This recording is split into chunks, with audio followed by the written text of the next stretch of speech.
நீங்கள் அதை தடை செய்து அவனுக்கு இதனுடைய விபரீதத்தை உணர்த்தாமல் இருந்தால் இந்த சமூகம் கவலைப்படுவதற்கு அர்த்தமே இல்லாத ஒரு செயல் முஸ்லிம் சமூகத்திலே காதல் என்ற பெயரால் வளர்ந்து கொண்டிருக்கிறது. ஒரு முஸ்லிமான ஆண் காதலிக்காத ஒரு முஸ்லிமான ஆணையை என்று பார்ப்பது கடினம்.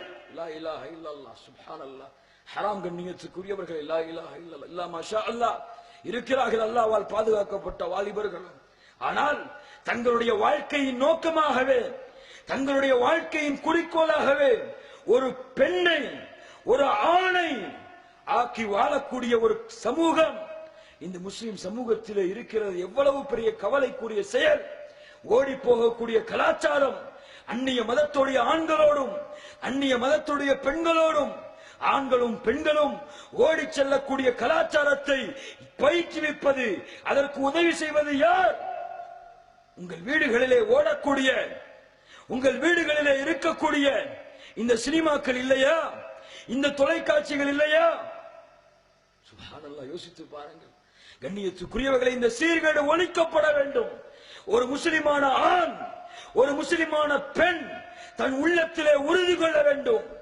என் உயிரே சென்றாலும் சரி, ஷைத்தான் எவ்வளவுதான் சூழ்ச்சி செய்தாலும் சரி, எக்காரணத்தை கொண்டும் திருமணம் ஆகாத வரை, திருமணம் செய்யாத வரை எந்த ஒரு ஆண், எந்த ஒரு அந்நிய பெண்ணையும் நான் பார்க்க மாட்டேன்.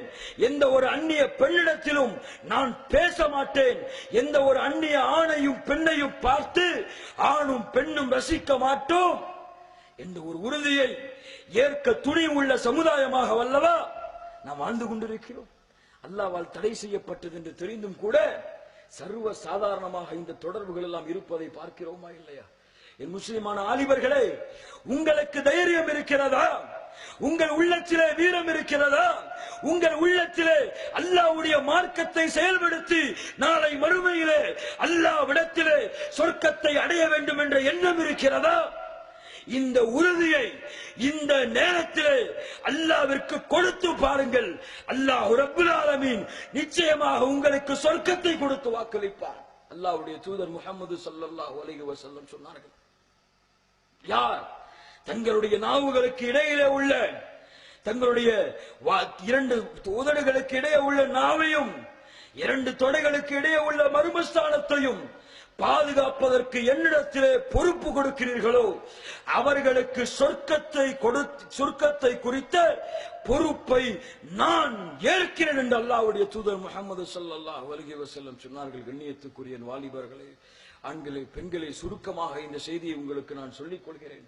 விரிவாக சொல்ல வேண்டும் என்றால் காலங்கள் போதாது என்ற காரணத்தால் அவ்வளவு சீர்கேடுகள் இந்த சமூகத்திலே இருந்து கொண்டிருக்கிறது. கணவன் இருக்கும் பொழுதும் கணவன் இல்லாத பொழுதும் அல்லாஹ்வுடைய அச்சத்தை கொண்டு வாழக்கூடிய முஸ்லிம் பெண்களாக இந்த சமூகத்துடைய பெண்கள் மாற வேண்டும் என்ற காரணத்திற்காக சொல்கிறேன்.